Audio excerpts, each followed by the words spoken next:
Thank you very much. Thank you to all of you for coming this afternoon. Let me start by saying that education is a very serious issue. It's a very important fundamental to our future. And as Minister, my primary duty is to ensure that Alberta's children and youth receive the best education possible. Today, I have to announce a difficult decision to which I've given careful and serious consideration to all possible options before acting. Student outcomes in Northland School Division are not what they could and should be. And I've seen minimal progress to reverse the situation. This is not new. It has persisted for too long. It's going in the wrong direction. One of the many factors that have contributed to student performance has been a consistent trend year over year of high teacher and administration turnover. There is an urgent need to bring change to the school division, and the province is not prepared to delay when students' futures are at risk. Today, I have to announce that the Board of Trustees for Northland School Division is being replaced by an official trustee in accordance with sections 42 of the School Act.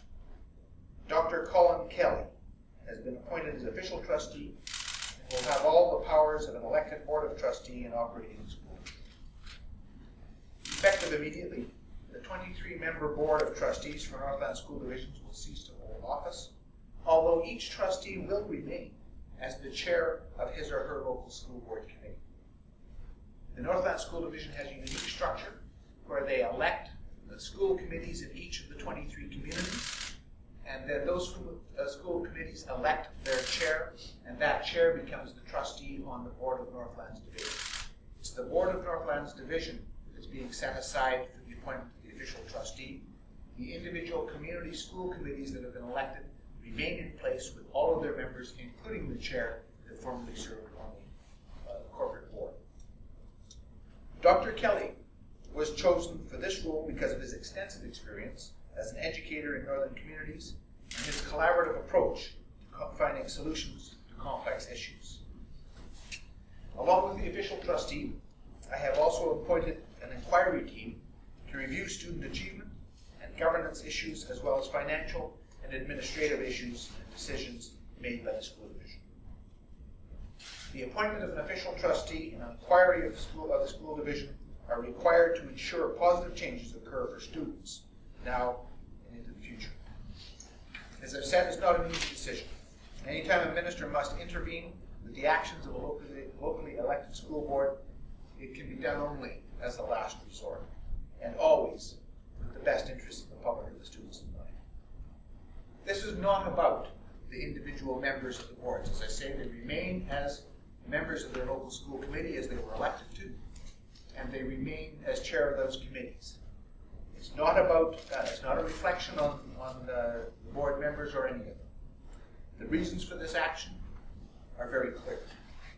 The ministry has been working closely with the Northland School Division during the past decade to improve the quality of its instructional programs. However, student performance is at the lowest level of any across the province of Alberta. Has been and continues to be. Of particular concern is high school completion rate, where only 19.6% of students in the division complete high school in the standard 3-year period, compared with the provincial average rate of 70.7%. Many students do not even transition to high school. 13% of Northland students between the age of 14 and 18% drop out of school, compared to 4.8% of students elsewhere in the province. The bottom line is the education of students is suffering, and we cannot risk losing a generation of young people. One of the many factors that have contributed to the lack of student success has been a high teacher and administrator turnover. Teacher retention is a critical concern and has a direct effect on students. The 4-year teacher retention rate for Northlands is around 34%, as compared to a provincial average at 62%. This trend means that the division is losing approximately 2/3 of its qualified teachers, one of the highest turnover rates, if not the highest turnover rate in the province.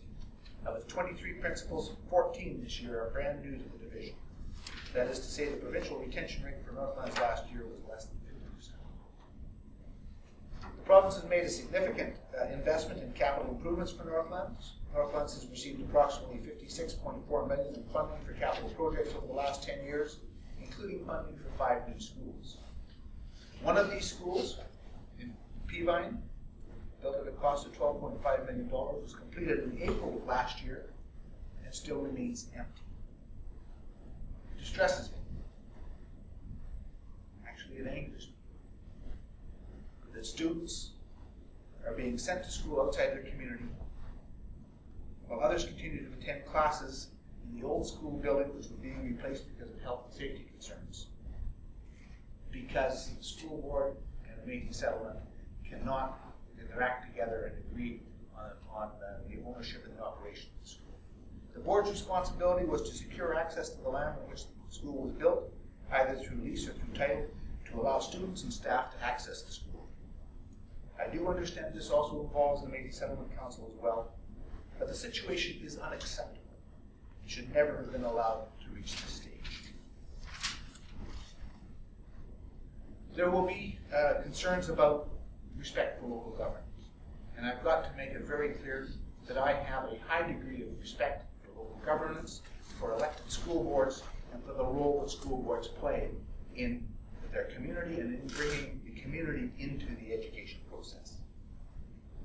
We respect the local autonomy of school boards and expect trustees to develop effective board procedures that ultimately benefit the students, parents, staff, and community that they serve. As I've indicated, the current elected board members will continue to serve as chairs of their local school councils to which they were elected. Local school councils will remain in place to advise the official trustee, and they will offer an important voice to the review process. School council elections will occur as scheduled this fall. Successful candidates will form school councils, with the exception of the chairs of the school councils will not constitute a corporate board.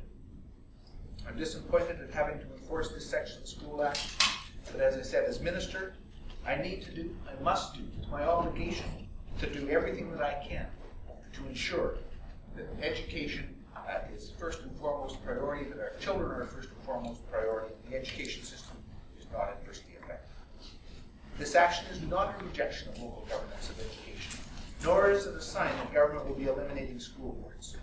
Appointing an official trustee is not an action that I take lightly. However, I believe it is necessary and will yield positive results. Indeed, the last time an official trustee was appointed by a minister was in Calgary in 1999. Over the past 10 years, that district has become a model of effective governance and student achievement. The appointment of an official trustee is an interim step, a fresh start, until a new model of education governance has been determined and transformational change has become systemic. And I am confident that Dr. Kelly will work closely with the administration to ensure quality education for students in Northlands until such time as a new board has in place.